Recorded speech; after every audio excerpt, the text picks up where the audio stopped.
नमस्कार दोस्तों, स्वागत है। दोस्तों आज की वीडियो हम बात करने वाले हैं, यदि आप भी अपना पीएफ का पैसा चेक करना चाहते हैं तो बिल्कुल सही वीडियो को पर में क्लिक किए हैं। इस वीडियो के माध्यम से आपका पीएफ का पैसा कितना, कंपनियों की तरफ से कितना पीएफ का पैसा जमा हुआ है, देन ईपीएफओ की तरफ से यहाँ पे पासबुक में अपडेट किया गया, जो कि आपको पूरा स्टेप बाय स्टेप आपको बताऊंगा कि आखिर आपका टोटल अमाउंट कितना है और आप कौन से अमाउंट को निकाल सकते हैं, नहीं निकाल सकते हैं। ये सारा डिटेल्स इस वीडियो के माध्यम से बताने वाला हूँ। मैं इस वीडियो को इसलिए बना रहा हूँ, इसके ऊपर मैं ऑलरेडी वीडियो बनाया हूँ, लेकिन अभी फिलहाल कुछ दिनों पहले ईपीएफओ की जो पासबुक पोर्टल है उसमें बहुत सारे बदलाव किए गए, चेंजेस किए गए, जो कि इस वीडियो के माध्यम से वो भी कवर करके आपको पूरा डिटेल्स में बताने वाला हूं। तो वीडियो को आप पूरा जरूर देखिएगा, क्योंकि इस वीडियो में आपको स्टेप बाय स्टेप आपको पूरी जानकारी देने वाला हूं।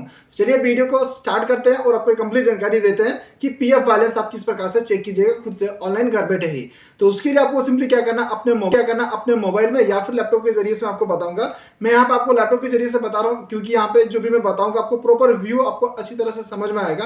देन ये सेम आप अपने मोबाइल के जरिए से भी कर सकते हैं। तो उसके लिए आपको सिंपली क्या करना है, गूगल क्रोम में जाना है और वहां पे आपको सर्च करना है यूएन पासबुक। यूएन पासबुक आप जैसे सर्च कीजिएगा तो यहाँ पे आपको एक लिंक देखने के मिलेगा। लाइक यहाँ पे देख सकते हैं मेंबर होम का एक लिंक देखने के लिए मिलेगा। ये जो वेबसाइट लिंक है मैं अपना वीडियो को डिस्क्रिप्शन में प्रोवाइड कर दूंगा, वहां से डायरेक्टली आप यहाँ पे जो पासबुक पोर्टल है इसका ऊपर में विजिट कर जाइएगा। लिंक का ऊपर में आप यहाँ पे जैसे क्लिक कीजिएगा तो ईपीएफओ जो ऑफिशियल पासबुक वेबसाइट है यहाँ पे कुछ इस प्रकार से ओपन हो जाएगा। यहाँ पे पहले कुछ अलग इंटरफेस आ रहा था, लेकिन अभी यहाँ पे लेटेस्ट अपडेट किया गया है और अभी आपको यहाँ पे एक न्यू वर्जन, एक न्यू यहाँ पे पॉपअप आएगा। सब कुछ यहाँ पे पूरी तरह से बदल चुका है। यदि पहले की पासबुक आप चेक कर रहे होंगे तो वहां पे आपको अलग ही प्रोफाइल देखने के लिए मिल रहा होगा और अभी यहाँ पे एक अलग ही डिटेल्स देखने के लिए मिल रहा है। तो चलिए यहाँ पे अपना यूएन नंबर और पासवर्ड को फिलअप करके और यहाँ पे इस कैप्चा कोड को फिलअप करके साइन इन कर लेना है। ध्यान में रखेगा, यदि आप अपने मोबाइल के जरिए से यहाँ पे ये कैप्चा कोड को फिलअप करने के लिए जा रहे होंगे तो ये कैप्चा कोड आपको आधा ही देखने के लिए मिल रहा होगा, जिसके कारण फिर आप यहाँ पे अपना पीएफ पासबुक को लॉगिन नहीं कर पाइएगा। तो उसके लिए आपको साइड में 3 डॉट आपको दिख रहा होगा टॉप में, आपको कॉर्नर में। मैं आपको एक स्क्रीनशॉट के जरिए से भी दिखा देना चाहता हूँ। इसके ऊपर आप जैसे क्लिक कीजिएगा तो यहाँ पे आपको डेस्कटॉप साइज रहेगा, साइज को यहाँ पे इनेबल कर देना है। देन उसके बाद यहाँ पे आपको पूरा कैप्चा कोड शो होने लगेगा। उसके बाद यहाँ पे जो भी आपको कैप्चा कोड रहेगा इसको यहाँ पे अच्छी तरह से फिलअप कर लेना है। ध्यान में रखिएगा, यहाँ पे सभी कैपिटल में ही रहेगा, सभी यहाँ पे स्मॉल में ही रहेगा। ठीक है, तो चलिए यहाँ पे पूरा डिटेल्स फिल करके साइन इन के ऊपर में आप जैसे क्लिक कीजिएगा तो आपके मोबाइल पे एक ओटीपी भेजा जाएगा। इस ओटीपी को यहाँ पे आपको एंटर करके वेरीफाई का ऊपर में आपको क्लिक कर देना है। देन साइनिंग के ऊपर में जैसे क्लिक कीजिएगा तो आपका जो पीएफ अकाउंट है कुछ इस प्रकार से यहाँ पे ओपन हो जाएगा और यहाँ पे आपको बहुत सारे डिटेल्स दिखा जाएगा। लाइक यहाँ पे देखते हैं आपका जो मेंबर बेस के हिसाब से हर महीना जो जमा होता है आपके अलग अलग कंपनी में मेंबर आईडी में, जो कि यहाँ पे मेंबर आईडी का यहाँ पे पूरा डिटेल्स दिखा जाएगा। आप 4-5 कंपनी में काम किए होंगे तो यहाँ पे फर्स्ट वाला कंपनी में कितना जमा है, सेकंड वाला कंपनी में कितना जमा हुआ है, थर्ड वाला कंपनी में कितना जमा हुआ है, ये सारा यहाँ पे डिटेल्स। देन उसके बाद यहाँ पे टोटल पीएफ अकाउंट में आपका कितना बैलेंस है यहाँ पे ये दिखा जाता है। लेकिन इसमें क्या आपका पेंशन अमाउंट को यहाँ पे कैलकुलेट नहीं किया जाता है, तो ये टोटल अमाउंट इसको हम नहीं मान सकते हैं। ये सिर्फ यहाँ पे एम्प्लॉयर और एम्प्लॉयर यानी कि आपका जो पीएफ का पैसा जमा होता है और कंपनियों की तरफ से जो 3.65% यहाँ पे जमा किया जाता है वो वाला यहाँ पे डिडक्ट होकर यहाँ पे जमा किया जाता है, वो वाला यहाँ पे आपको शो कर रहा है। लेकिन प्रॉपर आपको टोटल आपका कितना अमाउंट होता है, हर महीना कितना जमा होगा, ये सारा डिटेल्स आपको बताऊंगा इस वीडियो में। तो सबसे पहले आपको यहाँ पे आ जाना प्रोफाइल में। आपको एक बार यहाँ पे क्या क्या अपडेट किया गया, क्या क्या यहाँ से चेक कर सकते हैं, ये सारा आपको डिटेल्स पूरा आपको बताने वाला हूँ। तो यहाँ पे जैसे प्रोफाइल के ऊपर में क्लिक कीजिएगा तो यहाँ पे आपका जो भी है बेसिक डिटेल्स, आपका आधार कार्ड का डिटेल्स, आपका बैंक अकाउंट का डिटेल्स, वो पूरा यहाँ पे आपको दिखा जाएगा। देख सकते हैं यहाँ पे केवाईसी डिटेल्स भी आपको दिखा जाएगा। तो यहाँ पे आपको एक बार चेक कर लेना है, यहाँ पे जो भी डिटेल्स है आपके पीएफ अकाउंट का डिटेल्स और आपके आधार कार्ड का डिटेल्स ये सारा सेम है या नहीं है। तो यहाँ पे देख सकते सारा कुछ हमारा वेरीफाइड है, कुछ इस प्रकार से आपका भी रहना चाहिए। ठीक है, उसके बाद यहाँ पे आता है पासबुक। तो पासबुक के ऊपर में आपको डायरेक्ट आ जाना। यहाँ पे आपको पूरा डिटेल्स में आपको बताऊंगा कि आपका पीएफ का टोटल बैलेंस कितना है, एम्प्लॉयर और यहाँ पे पेंशन शेयर, यानी कि आपका पीएफ का पैसा और कंपनी की तरफ से जो भी जमा किया जाता है वो टोटल पीएफ का पैसा आपका कितना हुआ है और कितना निकाल सकते हैं। तो यहाँ पे देखते हैं सबसे पहले आपको सेलेक्ट मेंबर आईडी पूछा जाता है। पहले भी कुछ इस प्रकार से इंटरफेस दिखा जा रहा था, अभी सिर्फ यहाँ पे कलरफुल कर दिया गया, जो कि यहाँ पे देख सकते कुछ रेड लाइन में ऐसा दिया है तो मार्क लगा दिया। इधर भी ऐसा ही सेम किया है, पहले भी ऐसा ही सेम था लेकिन कुछ कुछ चेंजेस किया है कलर में यहाँ पे, जो कि देख सकते हैं यहाँ पे कलरफुल किया है। तो ज्यादा आपको ध्यान में नहीं देना, लेकिन आपको फिर भी समझना है। यहाँ पे आपको सबसे पहले मेंबर आईडी का ऑप्शन आ जाएगा, तो यहाँ पे आप जैसे क्लिक कीजिएगा तो सभी कंपनी का मेंबर आईडी आपको शो करेगा। जो भी कंपनी का पीएफ का पैसा चेक करना चाहते हैं कि पिछले कंपनी का कितना है, तो पिछले वाला मेंबर आईडी को आपको सेलेक्ट करना है। पर्जन वाले को चेक करना तो पर्जन वालों को यहाँ पे सेलेक्ट कर लेना। उसी का यहाँ पे आपको पूरा डिटेल्स दिखा जाएगा। सबसे पहले आपको नीचे स्क्रॉल डाउन करना है यहाँ पे, और यहाँ पे भी पासबुक व्यूअर ओवर यहाँ पे दिखाएगा, तो इसको मत देखिए, ये सारा आपको यहाँ पे देखना नहीं है। नीचे स्क्रॉल डाउन करना है और यहाँ पे आपको ईयरली वेज यहाँ पे जो भी पासबुक है इसका ऊपर में आ जाना, और यहाँ पे जो भी चार्ट है ये आपका मेन रहता है, इसको आपको देखना और इसको समझना है। इसको आप एक बार समझ लेंगे तो फिर आपको प्रॉपर मालूम हो जाएगा कि आपका टोटल पीएफ का पैसा कितना आखिर है और कितना निकाल सकते हैं। तो यहाँ पे देख सकते हैं, पहले ईयरली यहाँ पे जो भी है सेलेक्ट कर सकते हैं कि पिछले साल कितना हुआ, ये सारा आप चेक कर सकते हैं पिछले साल का भी। अभी प्रेजेंट हमारा 2024 चल रहा है, तो 2024 में यहाँ पे देखते हैं मई और अप्रैल और उसके बाद जून जुलाई यहाँ पे सारा यहाँ पे जमा हुआ है, जो कि यहाँ पे देख सकते हैं प्लस प्लस प्लस का आइकन यहाँ पे आपको देखने के लिए मिलेगा, यानी कि यहाँ पे कॉन्ट्रीब्यूशन ऐड हो रहा है।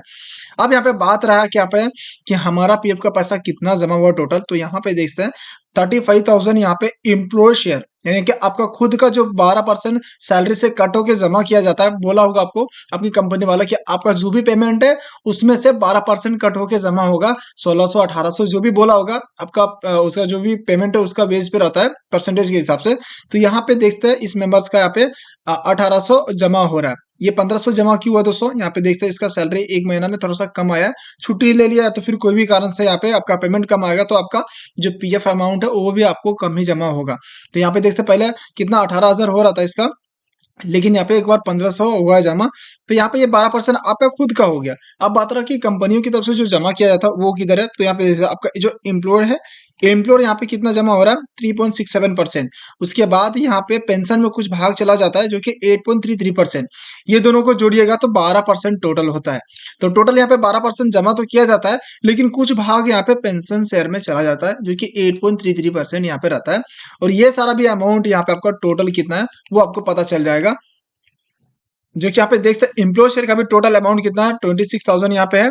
उसके बाद यहाँ पे पेंशन शेयर का कितना है, यहाँ पे 60,000 है। तो यहाँ पे दोस्तों ये ज्यादा अमाउंट क्यों है, तो यहाँ पे ये विड्रॉवल किया है जो कि देखता है 6,000, उसके बाद यहाँ पे 2,000, तो यहाँ पे इसके लिए इसका कम अमाउंट दिखाया जा रहा है। तो कुछ इस प्रकार से यहाँ पे आप टोटल बैलेंस चेक कर सकते हैं। अब बात रहा मेन वाला दोस्तों कि आप ये अमाउंट को कब निकाल सकते हैं और कैसे निकाल सकते हैं, इसके लिए क्या प्रोसेस है। यदि आप पीएफ का पैसा निकाला चाहते हो तो उसके लिए भी कुछ रूल्स रेगुलेशन है। ये नहीं कि आप पीएफ का पूरा पैसा निकाल सकते हैं, ऐसा नहीं है। उसके लिए भी एक लिमिट टाइम है कि इतना महीना के बाद, इतना महीना के बाद ये अमाउंट वो अमाउंट को निकाल सकते हैं। तो सबसे पहले आता है एम्प्लॉय शेयर, इसका बात करते हैं, ये आखिर आप कब निकाल सकते हैं। तो इस अमाउंट को आप कभी भी निकाल सकते हैं। इसके लिए सिर्फ आपके जो भी पीएफ अकाउंट है उसमें आपका केवाईसी अपडेटेड रहना चाहिए, आपका पर्सनल बैंक अकाउंट, आपका आधार कार्ड, मोबाइल नंबर, ये सारा लिंक रहना चाहिए। देन आप यहाँ पे ये जो अमाउंट है 35,000 एम्प्लॉय शेयर, इसको आप विड्रॉवल कर सकते हैं। इसके लिए आप 1 महीना भी काम किए हैं, 10 महीना भी काम किए हैं, 2 साल भी काम किए हैं, फिर भी आप ये अमाउंट को निकाल सकते हैं। बाकी बात यहाँ पे एम्प्लॉय शेयर है दोस्तों, इसको निकालने के लिए आपका यहाँ पे ऊपर में एक लागू होता है कि आप यहाँ पे कम से कम 5 साल की सर्विस टोटल रहना चाहिए, यानी कि कोई भी कंपनी में आप कम से कम 5 साल काम कीजिएगा, तभी जाकर ये एम्प्लॉय शेयर को आप निकाल सकते हैं। अदरवाइज उससे पहले निकालने के लिए ट्राई कीजिएगा तो ये नहीं निकलने वाला है। इसके लिए एक कैटेगरी है। देन उसके बाद यहाँ पे आता है पेंशन शेयर। तो पेंशन शेयर दोस्तों, सबसे पहले ये पेंशन शेयर को आप तभी टच कर सकते हैं जब आप कंपनी में काम कर रहे हो, उसको छोड़ने के 2 महीना बाद ही। देन उसके बाद आपका जो सर्विस की बात करेंगे तो सर्विस आपका 6 महीना से ज्यादा और 10 साल से कम की सर्विस रहना चाहिए। यदि उससे ज्यादा हो गया है 10 साल से, तो फिर आप ईपीएस 95 का पेंशन के स्कीम के लिए इलिजिबल हो जाते हैं, तो वहां पर आपको पेंशन नहीं मिलेगा, हर महीना आपको पेंशन मिलने के लिए स्टार्ट हो जाएगा 52 साल पूरा होने के बाद। ठीक है, तो यहाँ पे तीनों अमाउंट के आपको बारीक से बता दिया। फिर भी आपको डाउट है तो मैं एक बार बता देता हूँ।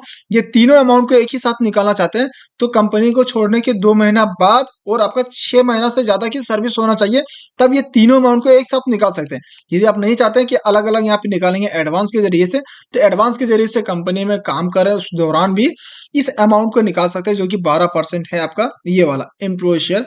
इसको आप कभी भी निकाल सकते हैं। इसके लिए 1 महीना, 2 महीना, 6 महीना के बाद ऐसा कुछ भी रूल्स रेगुलेशन नहीं है, कभी भी इसको निकाल सकते हैं। लेकिन हाँ, एम्प्लॉय शेयर और यहाँ पे ये पेंशन शेयर के ऊपर में रूल्स रेगुलेशन है, इसके लिए मैक्सिमम टाइमिंग यहाँ पे फिक्स कर दिया गया है ईपीएफओ की तरफ से। तो आई होप यहाँ पे आप अच्छी तरह से समझ होंगे। देन यदि आप क्लाइम करना चाहते हैं तो यहाँ पे देख सकते हैं क्लाइम्स का भी ऑप्शन मिल जाएगा, इसका स्टेटस चेक कर सकते हैं। यहाँ से क्लाइम नहीं कर सकते, दूसरी वेबसाइट है वहां से विड्रॉ कर सकते हैं, क्लाइम कर सकते हैं, लेकिन यहाँ से सिर्फ उसका स्टेटस चेक कर सकते हैं कि आपका जो क्लाइम है सेटल हुआ है, पेंडिंग में है। देख सकते हैं यहाँ पे सबसे नीचे स्क्रॉल डाउन करने के बाद क्लाइम डिटेल्स में यहाँ पे जो कि पेंडिंग क्लाइम्स, यदि आप क्लाइम किए होंगे तो यहाँ पे आपको पेंडिंग क्लाइम्स दिखाएगा, सेटल रहेगा तो सेटल का यहाँ पे दिखाएगा, उसका रिजेक्टेड रहेगा तो यहाँ पे रिजेक्टेड का आपका जितना भी है वो सारा कुछ दिखाएगा, उसका रीजन भी बताएगा आपको कि क्यों आखिर आपका रिजेक्ट हुआ है, डेट टाइम सब कुछ यहाँ पे A to Z आपको देखने के लिए मिल जाएगा। तो पासबुक का कुछ ऐसा ही फीचर है। देन उसके बाद यहाँ पे सर्विस हिस्ट्री, सर्विस हिस्ट्री में आप यहाँ पे आपका टोटल कितना एक्सपीरियंस हुआ है, यानी कि कितने साल आप कौन सी कंपनी में काम किए, ये आपको टोटल डिटेल्स यहाँ पे आपको देखने के लिए मिल जाएगा। आपको काउंटिंग करने की कोई भी जरूरत नहीं है।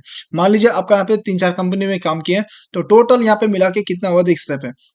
सर्विस ओवरव्यू कितना है, टोटल यहाँ पे सर्विस 5 ईयर्स 7 मंथ यहाँ पे टोटल हुआ। लेकिन इसका ज्वाइनिंग कब किया है, 2018 में इसका जो पीएफ अकाउंट है ओपन हुआ था यहाँ पे, ठीक है। उसके बाद टोटल एनसीपी डेज, यानी कि यहाँ पे एब्सेंट कितना दिन किए हैं, आप कोई भी जॉब कर रहे हैं तो उस दौरान भी आप गांव जाते हैं तो उसमें आपका एनसीपी डेज लग जाता है, जिसके कारण यहाँ पे देख सकते हैं 66 डेज यहाँ पे हो गया है।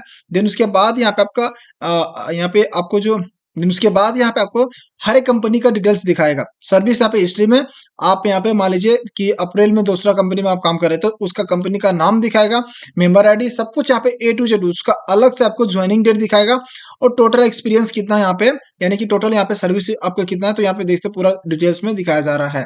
लेकिन नीचे में भी आपको सेम वैसा ही दोस्तों आपका पूरा डिटेल्स दिखाएगा और कंपनी का नाम भी दिखाएगा। तो यहाँ पे first company, second company, then यहाँ पे थर्ड कंपनी, तो यहाँ से आप पूरा डिटेल्स में चेक कर सकते हैं। ये सारी डिटेल्स आप अपना रिकॉर्ड में रख सकते हैं, आपको पता रहेगा, कभी भी चेक कर सकते हैं इसको, ठीक है। तो इस वीडियो के माध्यम से आपको यही इन्फॉर्मेशन देना था जो कि पूरा बारीक से आपको समझा दिया हूँ। फिर भी आपको कोई भी डाउट है, कोई भी कंफ्यूजन है तो हमारे कमेंट सेक्शन में कमेंट कीजिएगा, आपको रिप्लाई, उसका सोल्यूशन आपको 100% मिल जाएगी।